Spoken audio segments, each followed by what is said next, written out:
Hi, and welcome to a relaxing and gentle yoga practice to support low back pain and tension. When most movements seem to irritate or cause low back tension to flare up, these exercises are my go-to recommended stability practices to help reset our patterns of movement and undo the patterns of compensation that tend to develop when we lose connection and awareness of control and healthy posture in the spine and the hips. Okay, so let's get started. We're going to lay on our backs, knees bent, feet are about hip distance apart,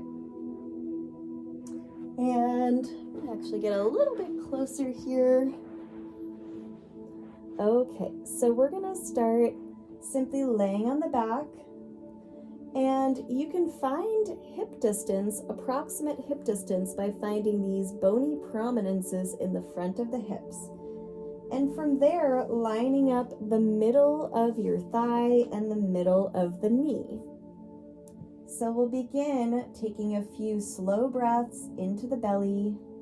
You can place your hand on your belly just to make sure you're breathing here, as opposed to activating the breath in your chest.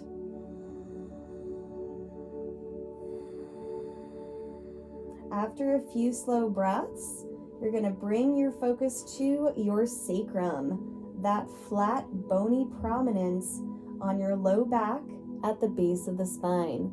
It's very close to where the tailbone is. So as you're laying here, and I recommend trying this on a yoga mat or even just your carpet, but you do want to have minimal cushioning and a flat surface so you can really get this biofeedback to feel what's happening in the body. So focusing on the sacrum, we're going to try and notice, is the sacrum feeling relatively flat? Or perhaps you're noticing it's pressing into the left or the right side more than the other side.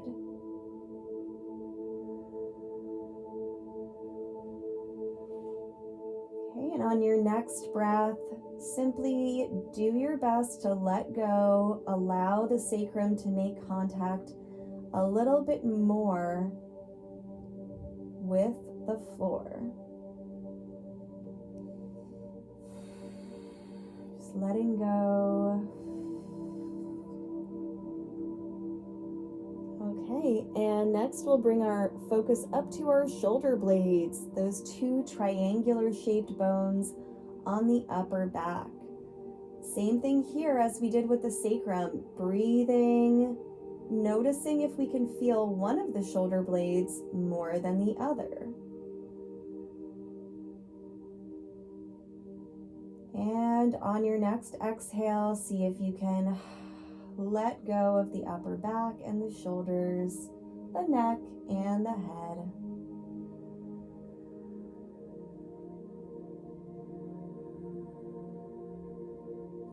Okay, next we'll bring our attention back to the hips, and you're going to want to find your hip flexors. So from those bony prominences at the front of the hips, you can slide your two peace fingers just inside of that bone, and there you have the hip flexor connection. So that's what we want to be activating, and we'll peel one foot off the floor at a time. Let the lower leg feel like a dead weight, completely relaxed, and then set it back down.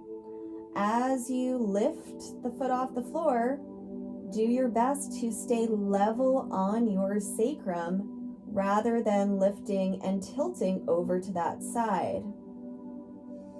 We also want to keep this isolated in the hip flexors. So if you notice that any of your back pain is returning, I want you to make this movement smaller and to move more slowly. And you might find that for today or the next few days, you're going to actually not lift your foot off the floor, but simply activate the hip flexor tendons as if you were going to. So I'm thinking about it, I'm activating, I can feel this creating a tiny bit of tension here, but I keep my foot on the floor and then move to the other side. Hip flexor is tightening like it's about to lift the leg, and then relax.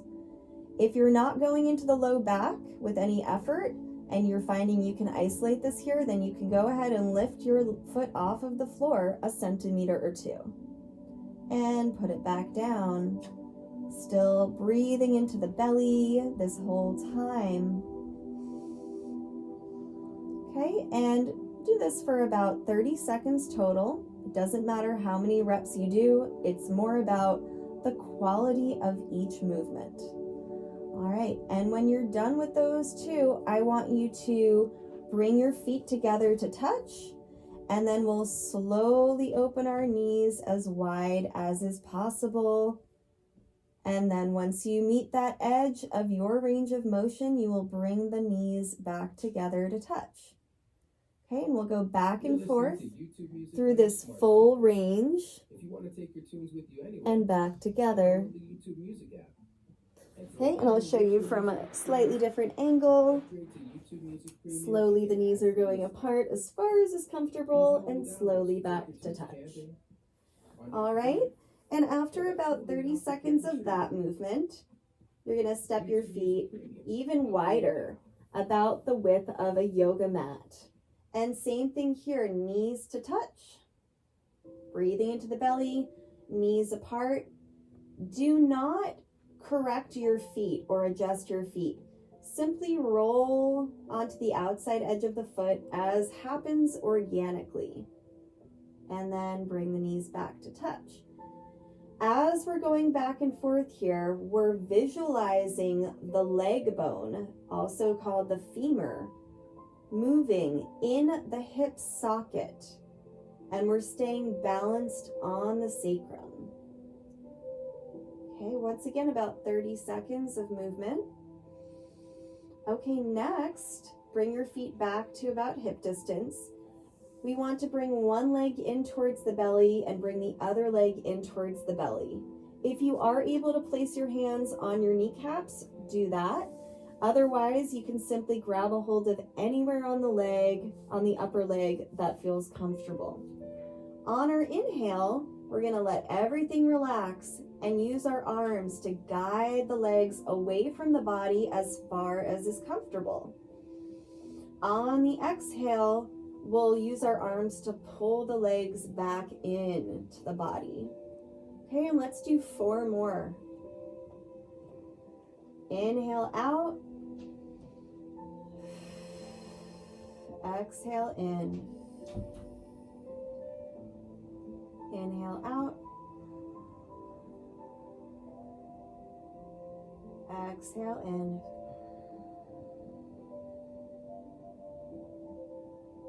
Inhale out.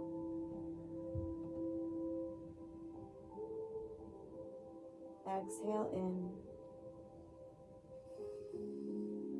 Okay, and when you're done with those, you'll turn on to one side, take a breath here in fetal position, and then gently press yourself up. Okay, now the next movement is going to be a walking awareness.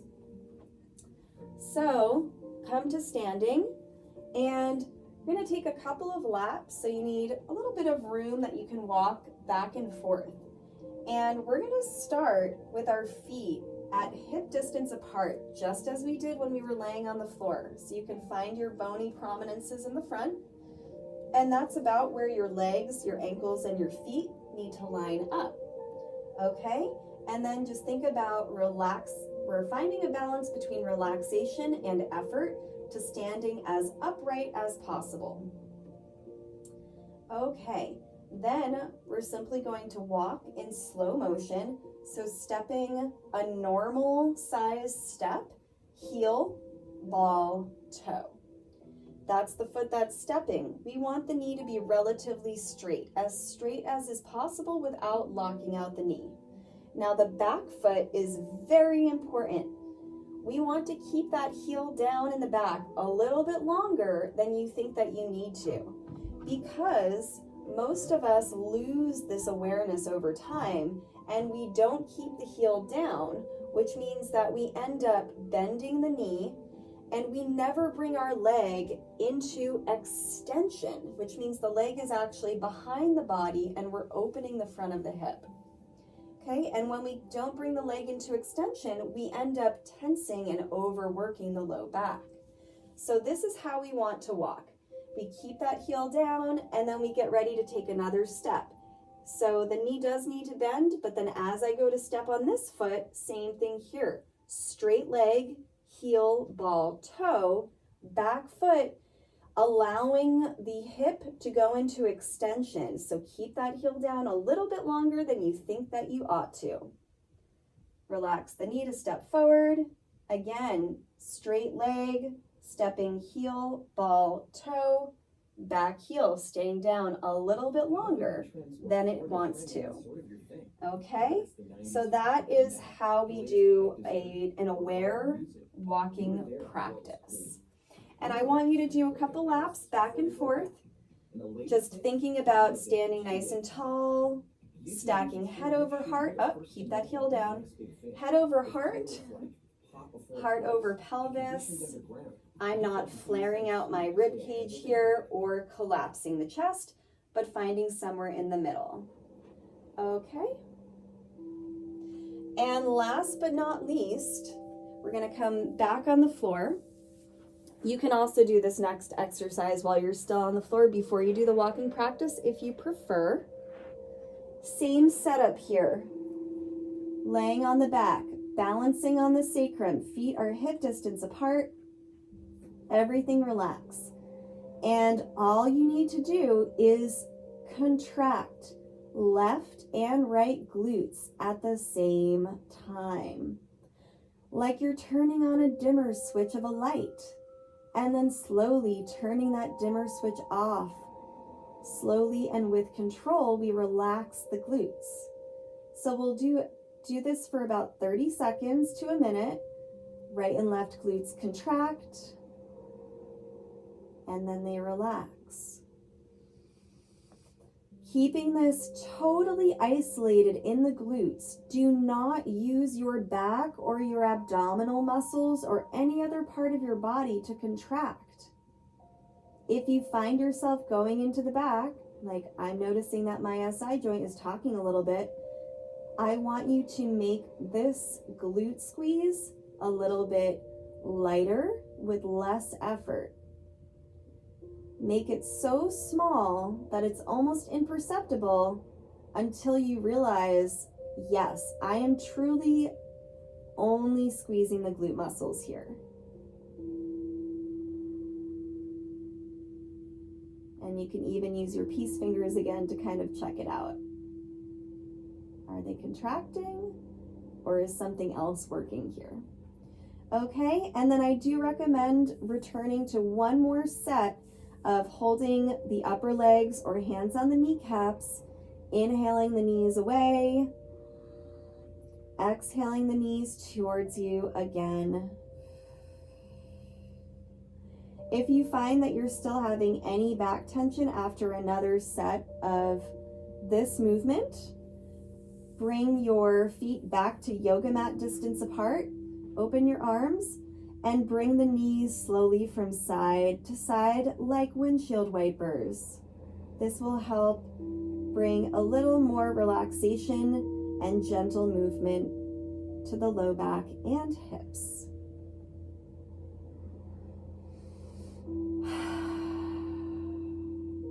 It's also great to exhale occasionally with an open mouth and just let yourself sigh audibly.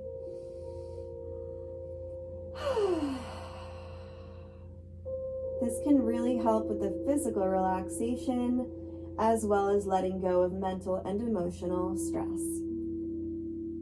Okay, and always being mindful of how you're getting back up from the floor. All right, thanks so much for trying this short yoga practice. I hope that it was beneficial for you and helps release and relax your low back tension and reset those compensation patterns into healthy patterns of movement based in stability and awareness.